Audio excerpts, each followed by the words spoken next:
at Hazy. All right. As I said, he has a vast experience when it comes to defending and protecting the rights of women and girls. Let me start this way. The society is no longer new to issues related to sexual and gender-based violence, both at home or in the public. What, in your own view, because I actually imagined one day that why would any individual in its right thinking just decide to defile or violate someone who is vulnerable? I want you to you're welcome. Let me welcome you especially. Thank you so much. It's a great pleasure to be here this morning. And talking about gender-based violence and the cause of it in most of our household. Funny enough is that we see that people that come together, husband and wife, give birth to children. There is something that started their relationship, love, affection. They're passionate about themselves. What changes along the line? That, and over the years, we've seen that one, when the root cause is bad, because I'm on a Lagos TV show, I'll try to use this in Yoruba language. You will get to that segment, so you are free to express yourself. It says that we forget. Say it in Yoruba. Okay. Express it. So Yoruba said a language that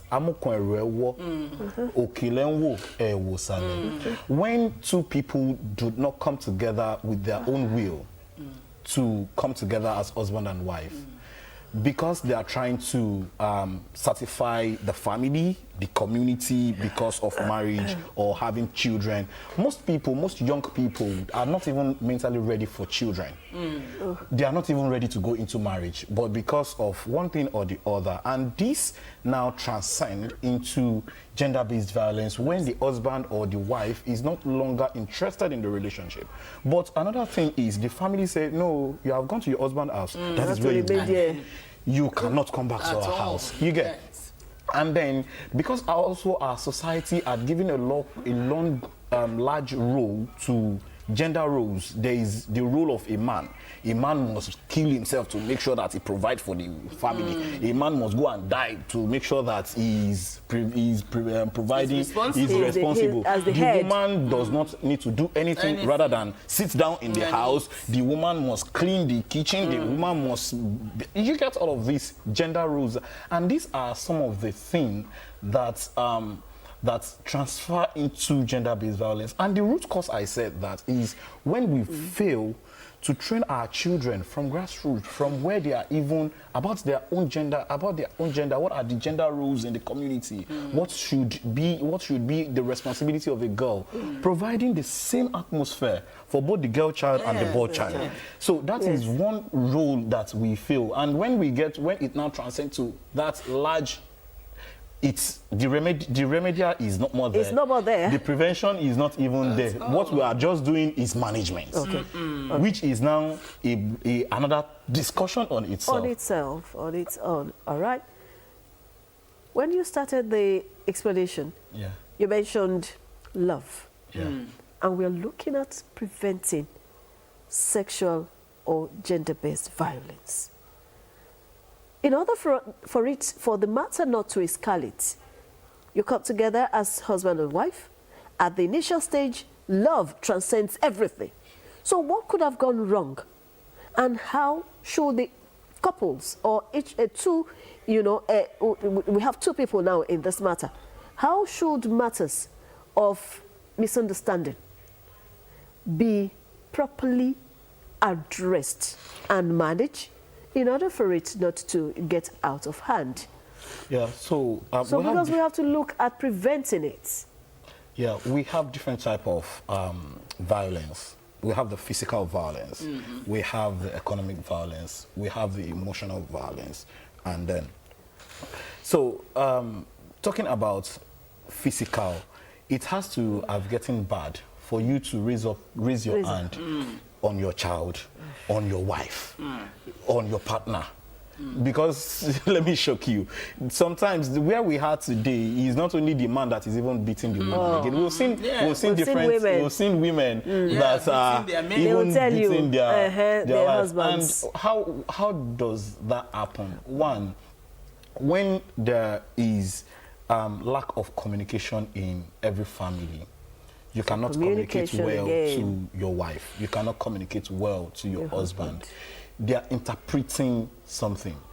Just let me give you an instance of a story that we had working on gender-based violence with Lagos DSVRT recently. A case came to our office, and we found that the man had been the breadwinner of the house, but he lost his job. On the line. Okay.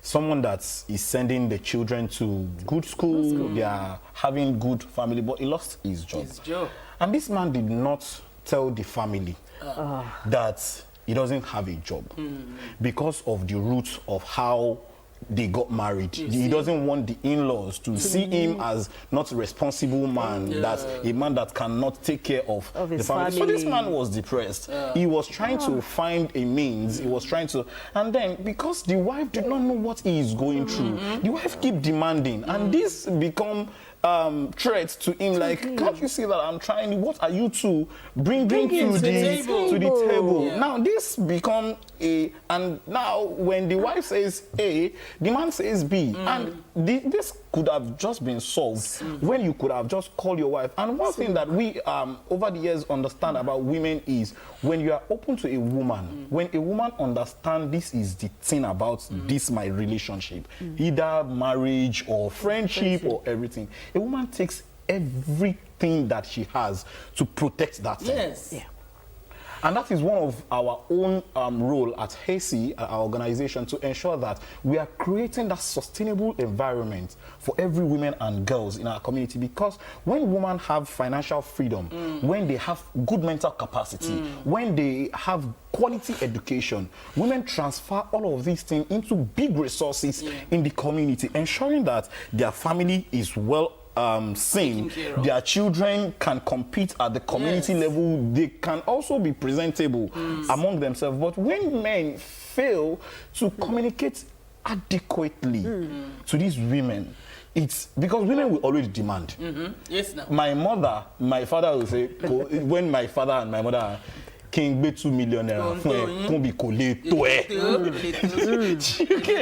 you get so that is a gene. Sorry, I'm between two women. I'm between two women, and I think I'll just feel free. We are being who we are.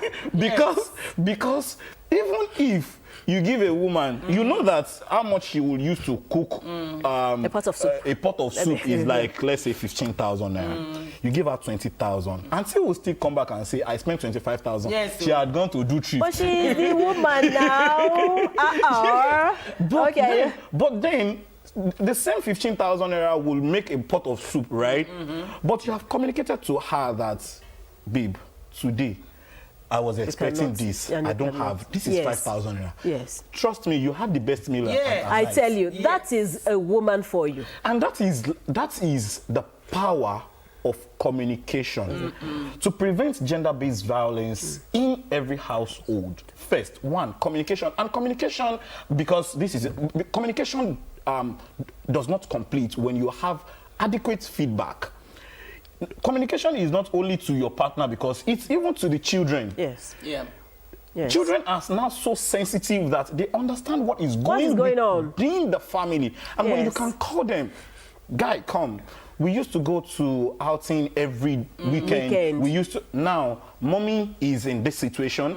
Daddy is in this situation. This is how we are managing it. Trust me, these children also, because they are smart, they understand. You've trained them.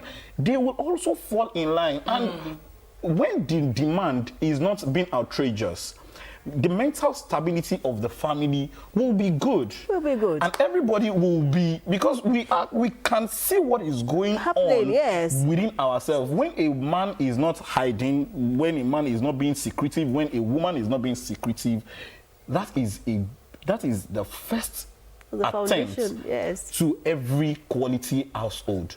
communication is very, very Communication is very, very important. Important ni nínú gbogbo láyé Ọlọ́run ó important bàjẹ́. Ẹ káàárọ̀ níbi kíbi tí ẹ bá ti ń gbé wá lẹ́ẹ̀kan sí ẹ̀bẹ̀ ti rí nǹkan bẹ́ẹ̀ ni alàgbà ni wọ́n kí ni alàgbà Bándélé Oyèwùnmí àbí bẹ́ẹ̀ kọ́ àìsí rògbòn yìí gan máa wo ẹ̀rín yẹn $1 million smile àdúpẹ́ lóyún ọwọ́ Ọlọ́run pé a pè wọ́n láàárọ̀ pé wọ́n jẹ́ wa kí ni wọ́n fẹ́ bá wa sọ òun náà ni ìwà ipá tó wà nínú ìgbéyàwó tó jẹ́ wípé àwọn ẹbí gan wọ́n ń jẹ nínú ẹ̀ ẹbí tí mo sọ yìí ọmọ torí ọmọ ni èrè ìgbéyàwó lóòótọ́ ṣùgbọ́n àlàáfíà láàrin tọkọtaya àti ọmọ náà ni èrè ilé ayé kí ló wá ń fa ìwà ipá kí ló fa làásìgbò kí ló fa dààmú nínú ọ̀rọ̀ ìgbéyàwó ó la fẹ́ gbéyẹ̀wò òun ní àárọ̀ yìí ó náà ni bàbá wa ti rẹ́ pé wọ́n ti rí kí ni wọ́n ti darapọ̀ mọ́ wa ní kí n mọ̀ pé bàbá fún wọn ó dé alàgbà ni wọ́n alàgbà Oyèwùnmí ẹ sọ̀rọ̀ lẹ́ẹ̀kan ẹni àwọn bá mi bí nígbà wọn bá mọ mi sọ̀rọ̀ wọn mọ sọ wípé bí n bá kí n fún ọ ní 200 million kò lè tó ọ Ọlọ́run ó tọ́ dáàdì sọ̀rọ̀ lọ́rọ̀ obìnrin ṣe mọ̀ wípé obìnrin olóríire lára oríire tó yẹ kí ọmọbìnrin ṣe nílé ayé òun náà ni pé kó jókòó kó sì rí èèyàn wá tọrọ ẹ̀ lọ́wọ́ àwọn òbí ẹ̀ ṣe é gbọ́ oríire kan nìyẹn oríire kejì tó bá wá délé ọkọ tán kí ọkọ náà kó lè máa sọ pé ìyàwó mi ó yá á ṣe bẹ̀ lónìí ó yá gbà ṣùgbọ́n kí wá ṣe pé ojoojúmọ́ náà nílẹ̀kùn tí ọmọ ṣe mú wá ìwọ náà gbọ́dọ̀ ní nǹkan tí ẹ pé ìwọ náà mọ̀ ṣe baálé mi ẹgbà ẹ̀yin ọmọ ẹ ṣe báyìí kó jẹ́ pé kí gbogbo nǹkan kó flow wọnú ara wọn kí ilé fi lè dúró ṣùgbọ́n nígbà tí ò bá wá síbẹ̀ a rí wípé ó ń fa ìwà ipá láàrin ilé ńgbà míì tó fi jẹ́ wípé à ń rí pé ọkọ mi yóò di gbà ìgbéyàwó awádìgbéyẹ̀yẹ́ ńgbà míì ojú tó yẹ kó ti gún régé awádìí ojú ṣọ́ṣe kí ni dákun mọ́ jírí mi o ò ṣe é jírí ẹni tó jẹ́ pé ìwọ ni mo fẹ́ máa jírí tẹ́lẹ̀ kò rí òsùn kí wàá ló dé kí ló da gbogbo ẹ̀rú bàbá wọn. ṣe rí nígbà tí a bá fi ipá àbí ọ̀nà àìtọ́ láti wọnú ìgbéyàwó àbí eré tá à ń ṣe pọ̀ táwọn ìlóyìnbó ń pè ní courtship. Ìpá. When tí àtọkùnrin àtobìnrin lákọ̀ọ́kọ́ tí wọ́n bá ti fi inú fẹ́ dọ̀ kọ́kọ́ fẹ́ra wọn lákọ̀ọ́kọ́ nìyẹn nítorí pé àwọn pressure tá à ń rí as ọ̀dọ́mọdékùnrin as ọ̀dọ́mọdébìnrin nígbà míì tọ́mọ bá ti ń wọ bí i 30 a ti di nílé ọkọ ó ti tó lọ mọ́kọ wá o ó ti tó lọ múyàwó wá o ó ti tó lọ ṣe kinní o tí gbogbo kinní yìí tí ò bá sí wípé mo finú fẹ́ dọ̀ mo rẹ́ni bí ọkàn mi lákọ̀ọ́kọ́ nítorí pé àti Kùránì àti Bíbélì wọ́n ní ìfẹ́ làkọjá òfin kò dẹ̀ sí nǹkan téèyàn bá fìfẹ́ ṣe tí ò kí ń dà ṣẹ́gẹ̀t tí ìfẹ́ bá ti wá kúrò nínú ìgbéyàwó nínú ìrìn àjò ìgbéyàwó tífẹ́ bá ti kúrò ńbẹ̀ gbogbo èyí tó kù lásán ni o. kí wàá ní nǹkan tí ó ń fà á tífẹ́ fi ń kúrò ńbẹ̀ ṣebí yẹn là ń wò lára ya kí ló mú fẹ́ kúrò. ìrìn àjò wo nìfẹ́ fò sójú wíńdò ló gbà ní àbẹ́nu ọ̀nà àbí lórí ceiling. ìgbà tí ọkọ tí ò bá ti finú fẹ́ dọ̀ tí ò bá ti fi tọ́yàwó ẹ̀ bàbá tèmi kọ́lọ̀ bá mi fọ̀rọ̀ kẹ́ nígbà tí bàbá mi wà láyé ó ní ọkùnrin ó ti ṣílé ayé wá nígbà tí ó bá ti ń fi ọ̀nà àtijẹ àti mu pamọ́ fáwọn ẹbí ẹ̀. bẹ́ẹ̀ni ó sì wá lóòótọ́ ò dájú sóòótọ́ rò. so gbogbo nǹkan tí èèyàn bá ń ṣe láyé yìí àti lọ́dọ̀ ọkùnrin ni o àti lọ́dọ̀ obìnrin ni o kéèyàn fi inú kan kéèyàn fi ṣe. òótọ́ rèé òótọ́. Gbogbo nǹkan tó ń ṣẹlẹ̀ nílé wa ilé yìí ó lùyàwó ẹ̀ lénìí ó fi báyàwó ẹ̀ lò pọ̀ lọ́la ọmọ gan wọn rí dùnú ilé tí ò bá dùn báwo lọmọ ṣe fẹ́ di nǹkan tá à ń fi yangàn nínú ìlú. láwùjọ. kò lè ṣeé ṣe.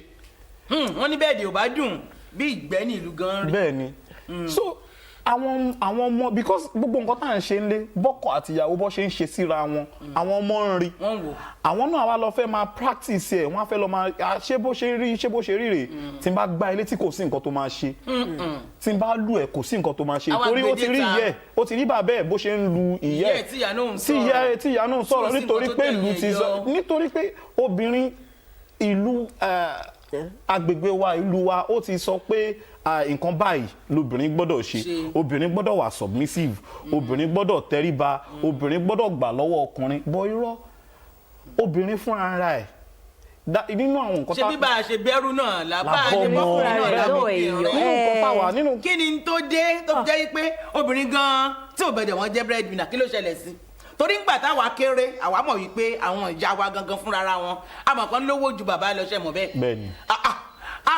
bàbá jẹ́ pé bóyá o sì gbaṣẹ́ pwd ẹ̀jí náà yà mọ̀ àbírẹ́luwé ló gbà olówó oṣù ṣé láwọn ìyá wa jẹ́ pé wọ́n ń ta wòsíwòsí ọlọ́run gbọ́ wọ́n sì lówó ju àwọn bàbá yìí ṣùgbọ́n kinní kan náà ni pé ẹ padà gbà ní o bẹ́ẹ̀ni ẹ padà kò sí bóbìnrin yẹn lówó tó ó máa padà wá gbà lọ́wọ́ ọkọ ẹ̀ ni ṣùgbọ́n nínú ìfẹ́ ṣùgbọ́n láyé ìgbà tiwa yẹn àwọn ìyá wa máa ń gbé oríṣiríṣi nǹkan gọbọi ṣe nínú ilé táwọn bàbá náà dẹ́ mọ̀ tí wọ́n dẹ̀ fà àwọn ìyá wa wọ́n fi wọ́n sí àyè wọn pẹ̀lú kíni wọ́n fi wọ́n pẹ̀lú ẹ̀mí ìrẹ̀lẹ̀ àti àyàwó mi wọ́n máa ṣe mórí wú fún wọn ṣùgbọ́n láyé òde òní àti dípẹ́ àwọn gbogbo àwọn ìwà yìí ó fòfò jáde kí ló fà á ìyàwó mi ga forí ṣe fọrùn ṣe nínú ìgbéyàwó mi tó yẹ pé ọkùnrin ga ni kí ló ṣe ló bá dé kí ló dé ṣé tó dípẹ́ ọjọ́kùnrin náà ni. ṣe rí mo sọ lẹ́ẹ̀kan pé mo sọ lẹ́ẹ̀kan mo ò sọ lédè gẹ̀ẹ́sì pé amúkan ẹ̀rọ ẹ̀ wọ́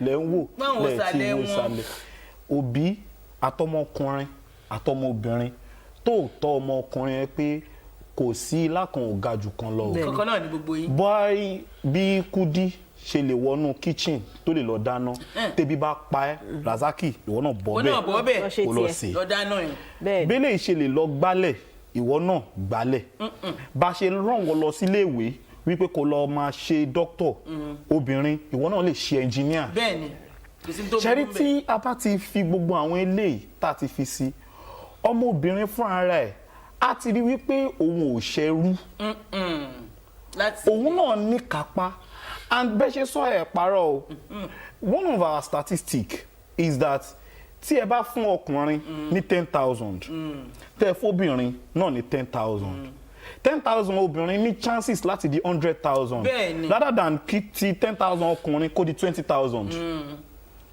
Women empowerment is a big thing in today's society. Karo obìnrin lágbára. Because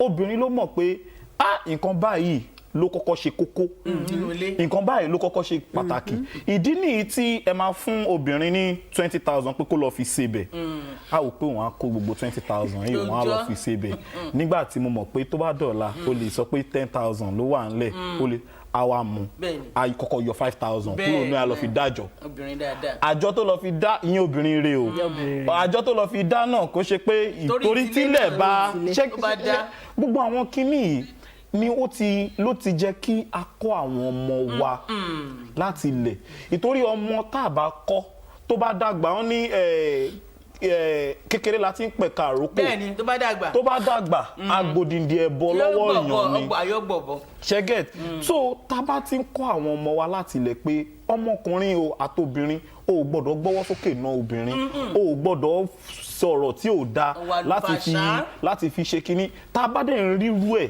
ká má sọ pé ṣebí òun náà kọ́kọ́ ṣe fún ẹ ṣebí ìwà tí ò dáa kò dáa tí a bá ti ń kápá àwọn ọmọ yìí láti ilẹ̀ ìtorí pé ọmọ kékeré ló máa padà dàgbàdàgbà lọ́la so tá a bá ti kọ́kọ́ ń kápá àwọn ọmọ yìí láti ilẹ̀ ọ̀la wa á da ìgbà tí òbí bá ti kọ̀ láti rí pé ọmọ àwọn nǹkan tó bá ń wọ̀n lọ́lọ́ ṣe òbí mi gan ọ̀ráyè tọmọ ìlú ló ń bá tọ́. ọmọ àlèdè gbàsìn ọmọ tí ìlú bá dẹ̀ tọ̀ nǹkan tó bá rí àbí ọmọ tí ìyẹ́ ò mú gbó tí bàbá ẹ̀ ò mu sìgá báwo ló ṣe di Pablo. Ọlọ́run ṣàánú Pablo.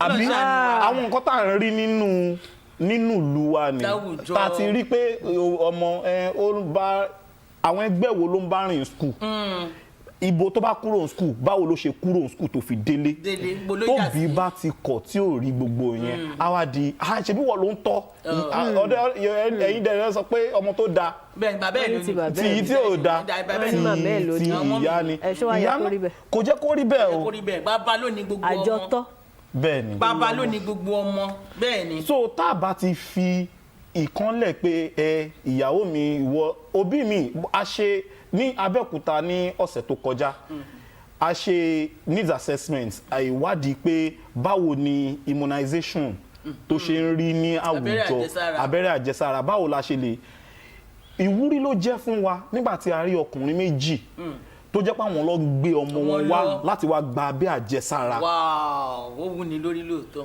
ìgbà tá a béèrè lọ́wọ́ wọn kí ló nọ́ọ̀sì yẹn láti sọ pé ọmọ kẹta tí nínú àwọn ọkùnrin méjì yìí ìkan wọ́n ní ọmọ kẹta ló ń tọ́ lọ́wọ́ yìí àtàkọ́kọ́ àti kejì òun ló máa gbé nǹkan lẹ́yìn ọjọ́ tí ọba ti kọ́kọ́ wá ṣe abẹ́rẹ́ àjẹsára àkọ́kọ́ tí ìyá bá tẹ̀lé wọn wá gbogbo èyí tó kù bàbá wọn ló ń gbé wọn. in fact he deserves an applause. irú àwọn nǹkan báyìí ló máa ń jẹ́ ìwúrí láwùjọ wípé a gbọ́dọ̀ tí tó bá mọ̀ pé ìyàwó ẹ̀ àsìkò báyìí òun náà nílò láti ṣe kíní tẹ́rù ò bá pọ̀ jù lórí obìnrin ayé àdá tẹ́rù ò bá pọ̀ jù lórí ọkùnrin gbogbo wa inú wa lè dùn wọn náà ìyàwó mi báyìí ni ọkọ mi báyìí ni. ẹ ṣeun gan ni tó ti bá ní pé kí n fàsìkò sílẹ̀ fún alàgbà Bámidélé Oyèwùnmí ẹ wo lè ní àní lọ ẹ̀yin náà sì mọ̀ wípé pépèpé ìyàwó bàbá Ṣọ̀nà nítorí àkókò wa ẹ ṣe gan ni àdúpẹ́ nítorí bá pè yín tẹ́ ẹ jẹ́ wa ńjọ́ mi àá tún pè yẹn sí wa tó dáwọn èèyàn ní àsìkò yìí wọ́n ló kéré pé kí n tún padà wá ní ẹ ṣe gan ni pẹ̀lú $1 million smile kẹ̀kẹ́ tọ́jú ẹ ṣe àdúpẹ́ first lady. All right, thank you very much. Yes, Mr. Bamidele Oyewumi, we really appreciate you. We wish that we have more time, but we will certainly invite you. You know, it's the SGBV month in the state of Lagos, where no violence against women or any gender-based violence related in its form is a total no, you know. So we are to hype it, we are to continue to enlighten, and that's what we just did this morning. We're at our different corners, at our different endeavors. Let's ensure that sexual and gender-based violence is eradicated. It is possible. All we need to do, according to the professional, according to those who are in it, is for us to show love, sincere one, and be open at all times. Communication is key. Whatever stage you find yourself in life, share with your partner, and it will even surprise you how far the relationship will last. All right, that's the size of this segment. We will come back for another second segment where we will be celebrating the country, Nigeria. The part you are playing is really important. We'll take a short break now, and Sunday Watch will continue.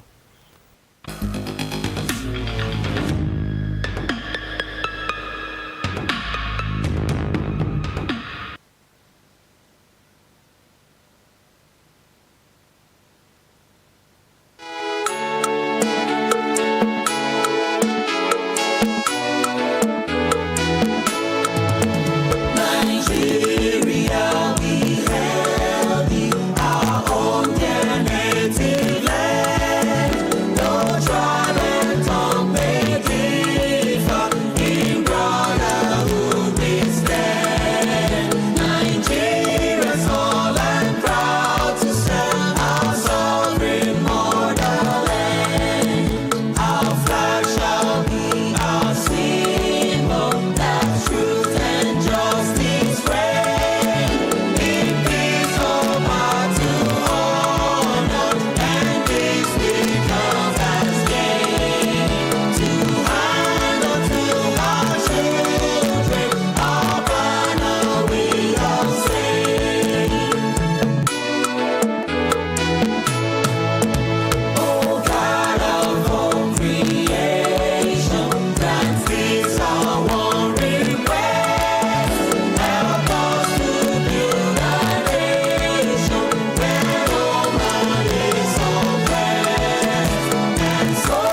You're welcome back. If you're just joining us, you're still on to Sunday Watch. Earlier, I said that we will be celebrating the country called Nigeria, our own nation. Where else will you call it home, if not this? Let me welcome our guests. One of them will be serving as, well, a commentator and also a songwriter and also a musician. And because he will give us a national song before he leaves here. And another is into a professional when it comes to printing and publishing. You will get to meet them one after another. He is also a politician at Ojokoro. Okay, that's at the community level. Okay, so let me start from Mr. Olufemi Sanusi. You're welcome to the program. Thank you very much. Thanks for having me. All right, it's a pleasure having you on board, and thank you for sharing your Sunday morning with us. Thank you very much.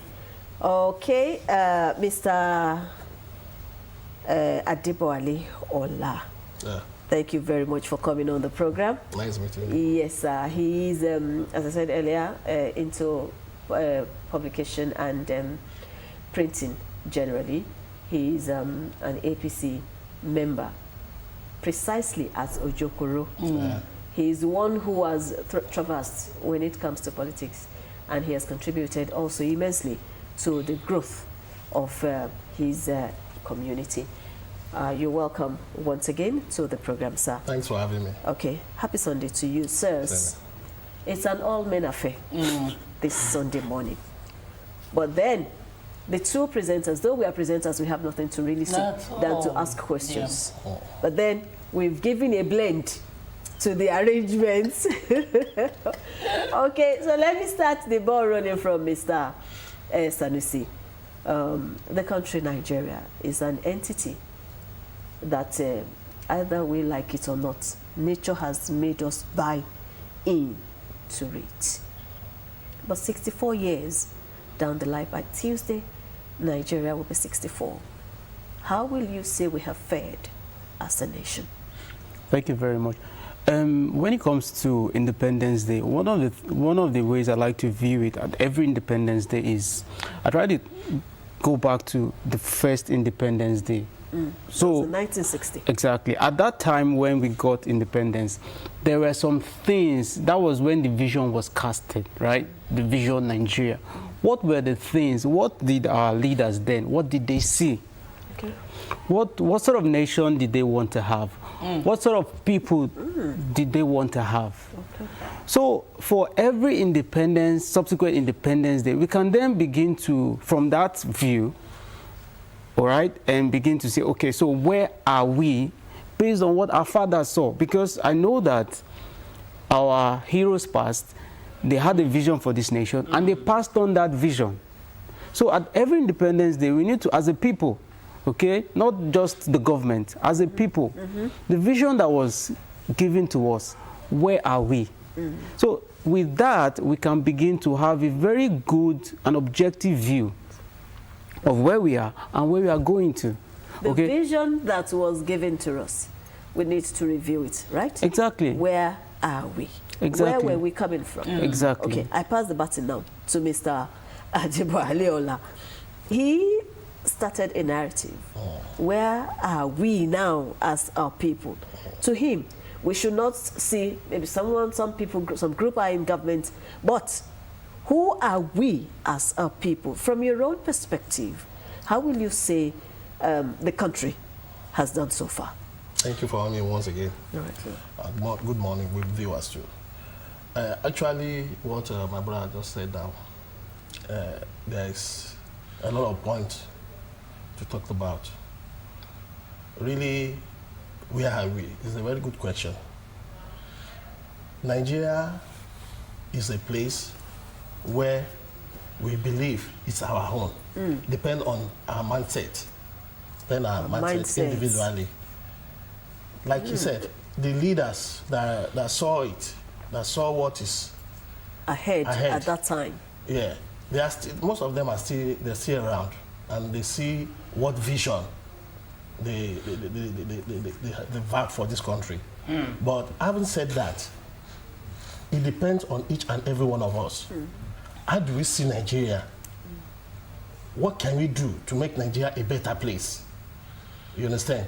So most of these things is something that's not come from my mind. Because if you have good mindset for your country, you'll not be able to do anything.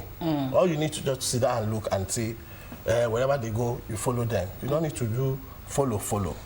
You make your part, I make my part. Yeah, we all have a part to play. Where Nigeria, I think, is heading to now. Okay. Yeah. So we all have a part to play. Yeah. So your analysis, your narrative is towing the same path. But will you say that an average Nigerian, let me start from there, Mr. Sanusi, let me start from there. Will you say that an average Nigerian has given enough to see this country at that enviable stage? Yes, because I would say percentage-wise, I might not want to give a number, but in terms of the examples, the things that we've seen around us. I mean, if you go to sports, for example, right? If we go back to 1996, you see, one thing I like about our national team is the image of one of the images of our nation. Nigeria was the first African country to win the gold medal at the Olympics, the first African country. 1996. I remember in, I think, Barcelona, 1992, the Nigerian female athletes, they won bronze medal in 4x4 relay. The bronze medal was celebrated. Those are examples. Those were the years of Mary Oyali, exactly. Even in recent time, Nigerian footballer Ademola Lookman is the first Nigerian or the first player in history to score a hat-trick in the Europa League final. Those are examples, those are inspirations to draw from. And so many examples in tech, in different areas. So these are examples for the younger generation, that in my own field, in what I do, what can I do? Because the truth is, if you go back in history, a lot of leaders around the world, they are remembered for what they did for their nation. Yes. So you ask yourself, as I am, as a Nigerian, what can I do for my nation in my own, with my gifts and talents? Because everybody has it. So it's a matter of you discovering it and saying to yourself, how can my gifts and talents benefit my nation? Okay. How can my gifts and talents benefit my nation, Nigeria? I hand it over to Bẹ́ẹ̀ni Adúpẹ́ náà ló bá dé. Torí pé wọ́n ní òjò ti ń pa igun bọ̀, òjò ti pẹ́, ṣùgbọ́n òjò ibi ò ní pa wá. Àwọn òwe kan ti ẹ̀ wà tó yẹ pé a kò yẹ ká tún máa pa wọ́n mọ́ gan. Ọlọ́run, ẹ ń ṣe àwọn àkójọpọ̀ òwe bú lábí tí ò yẹ ká pamọ́ lórílẹ̀-èdè Nàìjíríà. Àti àwọn tó tún dáa tó yẹ kí a máa pa tí àwọn ọmọ wa ń kọ́ tí wọ́n máa wò fún ọjọ́ iwájú tó dára. Ẹ káàbọ̀ lẹ́ẹ̀kan sí ẹ̀yin náà rí àwọn tí wọ́n jókòó bẹ́ẹ̀ ni látòrí ọ̀dọ̀ bàbá wa Wálé Sanusi, wọ́n fún wa ní orin kan tó dùn tó lórí ọ̀rọ̀ Nàìjíríà lónìí kí wọ́n tó lọ. Àti bàbá wa Adébọ̀wálé Ọlá náà, àwọn tèmi lójókòó nu àbí wọ́n ń ṣe Olí Michael lójókòó láàárọ̀ àbí ẹ sì rí wọn. Àwọn torí Mọ́ládé Ajagunmakáàdì bàbá mi o, ẹ ṣeun. Wọ́n ní àti ṣọdún lọ́wọ́lọ́wọ́ báyìí lójókòó. Àwọn náà ni wọ́n wà níbí báyìí, bàbá wa Adébọ̀wálé Ọlá, ẹ káàbọ̀ torí pa àtúntò tí ń jẹ́ wa. Ọ̀rọ̀ Nàìjíríà náà ni a fẹ́ sọ. Wọ́n ní pé à ń ṣe ọdún lóòótọ́, òmìnira wa ó ti pé ọmọ ọdún 64. Wọ́n ní tàbá sí mọ̀ bí tí à ń bọ̀, tá a ti ń bọ̀, ṣé ibi tá a bá mọ̀ bí à ń lọ àbí ṣáà mọ̀ bí a ti ń bọ̀ ẹgbẹ́ bí òyìnbó táwọn sọ lẹ́ẹ̀kan. Pé bó la bá dé láti ibi tí a ti ń bọ̀, kí ni àfojúsùn àwọn bàbá wa nígbà tí àwọn bàbá wa Awólọ́wọ̀, bàbá wa Ìnáwóró àti bẹ́ẹ̀ bẹ́ẹ̀ ló ń gbà tá a gba bàbá wa Nnamdi Azikiwe tá a gbòmìnira nígbà náà lọ́hùn-ún. Kí ni àfojúsùn wọn? Ibo náà fẹ́ kí Nàìjíríà dé níbi tí a wà yìí? Ǹjẹ́ à ń ṣe iṣẹ́ wa dé ibi tí àfojúsùn àwọn bàbá wa tí ó wà? Ṣé nǹkan tá a bá mọ nǹkan kan ìgbà náà láṣẹ kí n là ọmọ tí ó bá ṣe kí ni tó bá sọ lẹ́nu wọ́n ló sàpòyàkọ́ jì. Wọ́n ló sàpòyàkọ́. Ṣé mo sọ mú láwọn òwe kan ó yẹ kó ti ṣe kí ni òyìnbó ìpè ní obsolete lóòótọ́, ṣùgbọ́n kí la wá fẹ́ ṣe sí i? Òun ni pé ipa wo èmi àti ẹ̀yin ń kó láti ẹ̀ ti mọ àfojúsùn àwọn bàbá wa fún orílẹ̀-èdè Nàìjíríà. Lẹ́yìn ìta bá wà mọ̀ tán, ipa wo la ti wá kó fún ìdàgbàsókè orílẹ̀-èdè yìí? ó yá abẹ́ látọ̀dọ̀ yín bàbá Wálé Ṣànúsí. Bẹ́ẹ̀ni, because ṣẹ́mọ̀ àwọn ìgbà tí a gba òmìnira táwọn òyìnbó àwọn British tó fún wa ní òmìnira àwọn bàbá wa ó máa ní nǹkan tó rí tó sọ pé òkè bí a ṣe fẹ́ kí Nàìjíríà rí rè náà ní àfojúsùn. ìyẹn dẹ̀ ló máa gbélé wa lọ́wọ́ pé òkè o àwa ti dàgbà ó yá ẹ. fúngbà yẹn inú mi dùn pé yín lè pàtàn báyìí àbí àwọn àfojúsùn wo lẹ́yìn náà dàgbà nígbà yẹn kéré nígbà náà the labour ta fi sọ pé the labour of àbí. one of it is freedom shall never be in vain. freedom to be yourself, freedom to pé nǹkan tó yẹ kí n tó kí n débẹ̀, justice, peace, equity, fairness, pé òkè o eléyìí àti tribe ló ti wá o àti tribe everybody ní equal opportunity ní orílẹ̀-èdè Nàìjíríà, ní orílẹ̀-èdè ṣe kò sí pé mi ò lè ṣe nǹkan báyìí bí mo lè ṣe nǹkan báyìí bí no everybody because independence mi nìyẹn, òmìnira mi nìyẹn pé ó lè di nǹkan tó bá fẹ́ di ó lè ṣe nǹkan tó bá fẹ́ ṣe and that's why constitution Nigeria sọ pé anybody lè vote anybody wọ́n dẹ̀ lè vote fún. bẹ́ẹ̀ni ó wà ní constitution wa a ní human rights pé òkè o nǹkan báyìí bẹ́ẹ̀ yẹn lọ ó wà ní inú constitution wa. nígbà náà. so a ní as Nigerians a ní láti máa kà á kí ká ní òye bẹ́ẹ̀ ni ká ní òye and thank God for technology a lè check okay independent kí ni àwọn nǹkan tí ó yẹ ká máa ṣe. ká máa ṣe gẹ́gẹ́ bí àfojúsùn àwọn bàbá wa. Exactly. ẹ jẹ́ ká bẹ̀rẹ̀ lọ́wọ́ nítorí inú mi ti ẹ̀dùn wípé àwọn náà wà mí lónìí olóṣèlú ni bàbá wa Adébọ̀wálé Ọlá lóòótọ́ àtòdodo wọ́n tún jẹ́ ẹni tí yẹ pé ọmọ bá wa tẹ àwọn nǹkan ẹ bá gbọ́ píríntà Ọlọ́run ọba o tẹ́ bá rí èmi ẹ̀rìn yẹn kí wọ́n fi ṣẹ́ ran mi mọ́ jẹ́ ń gbẹ́ ṣùgbọ́n lọ́wọ́lọ́wọ́ báyìí jẹ́ ká mú ti bí òṣèlú wọ̀ gẹ́gẹ́ bí olóṣèlú ipa wo lẹ rò pé ó yẹ kí àwọn ọmọ Nàìjíríà ká kó níbi tá a bàdé. ẹ ṣe olóòtú àwọn àgbà ló wọn pòwe kan pé amókù ẹrù ẹ wọ ó ní òkèlè ń wọ ẹ wọlẹ̀. òkè ni o. àwọn bàbá wa Awólọ́wọ̀ láyé jọ wọ́n ní èròǹgbà tó dáa àfojúsùn tó dáa Nàìjíríà. èyí tí ibi tí kùdìẹ̀kùdìẹ̀ ti wáyé ni pé ṣẹ́rí ọ̀làjú ńgbà míì ó ń bayé jẹ́ táwọn ò mọ̀ bẹ́ẹ̀ ni ẹ wo ṣẹ́ ibi tí bàbá Awólọ́wọ̀ ṣe ẹ̀kọ́ ọ̀fẹ́ ayé bàbá Awólọ́wọ̀ ni first television station ní Africa Awólọ́wọ̀ ni bẹ́ẹ̀ náà làwọn olórí kọ̀ọ̀kan náà bẹ́ẹ̀ tí wọ́n ṣe ipa gidigidi ní Nàìjíríà yìí ntẹ́mi kàn rí gẹ́gẹ́ bí èròǹgbà tèmi ni pé ọjọ́ ọ̀la Nàìjíríà sì lè dáa. ó sì máa dáa. bẹ́ẹ̀ ni ẹ má sọ pé lè. ó máa dáa tí a bá ṣe ohun tó yẹ kí a ṣe. bíi. bàbá wa bí ìfẹ́ máa dárúkọ. má dárúkọ ẹ jẹ́ kó jẹ́ tó wà lórí àlefa ẹ̀sìn wọ́n ń ṣe iṣẹ́ ribiribi. ẹ dárúkọ bàbá Bọ́lá Ahmed Tinubu wọ́n ṣe iṣẹ́ ribiribi àti yàyà mẹ́fà kí ọjọ́ Nàìjíríà kó lè dáa tí gbogbo adẹ̀ ń fojú rí.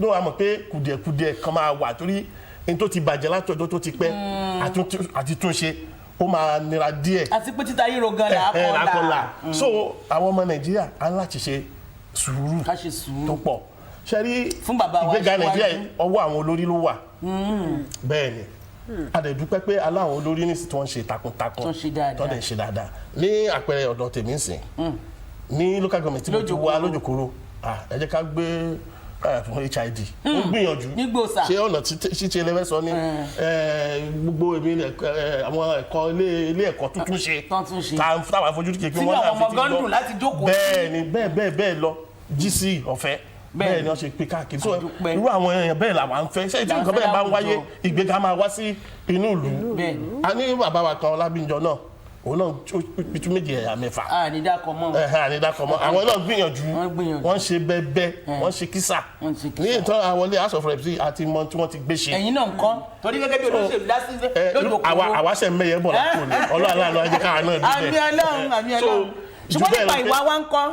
ìwà ló ṣe pàtàkì ìwà àwa gangan mo sọ lẹ́ẹ̀kan pé mindset wa torí ẹ̀jẹ̀ wo ní ìlú Amẹ́ríkà wọ́n ní tó máa jí ní Amẹ́ríkà wọn pé God bless America wọ́n sọ ọ̀rọ̀ gidi sí orí ara wọn sí orílẹ̀-èdè wọn so yẹn nítorí káwọn náà máa sọ ni ẹlòmíì tẹ́wọ́ bẹ̀rẹ̀ pé nàìjíríà a ní kò lè dáa mọ́ ó dẹ̀ lọ́ọ́ dáa kọ́lọ́n kó aláàánú kó àwọn olórí tí ó bá máa tún nàìjíríà ṣe kọ́lọ́n bá wa fi wọ́n síbẹ̀. kọ́lọ́n bá wa fi wọ́n síbẹ̀. ẹ ṣe gan ni bàbá wa ṣùgbọ́n tá a bá tún sọ ṣe mọ̀ wípé wọ́n ní ó wà lọ́wọ́ onílé tí àlejò gan ó bù wáyà ẹ bá ní ká wo orílẹ̀-èdè nàìjíríà ká wo àwọn ìwé wa báyìí ṣe mọ̀ pé lẹ́ni jẹ́ mẹ́ta yìí ńgbà tí ààrẹ wò títí pé ah nbọ ní káwọn ti bẹ̀rẹ̀ o wọ́n wò pé àfojúsùn àwọn bàbá wa ni ká padà sí á padà sí orin tí à ń kọ national anthem tá a ti ń kọ lásìgbà àwọn bàbá wa ọlọ́run bàbá wa síwájú kọ́lọ́run ó lọ́rọ̀ ẹ̀mí yín bẹ́ẹ̀ ni kó lọ́rọ̀ ẹ̀mí yín o bàbá wa padà sí pé tá a jẹ́ àpadà sí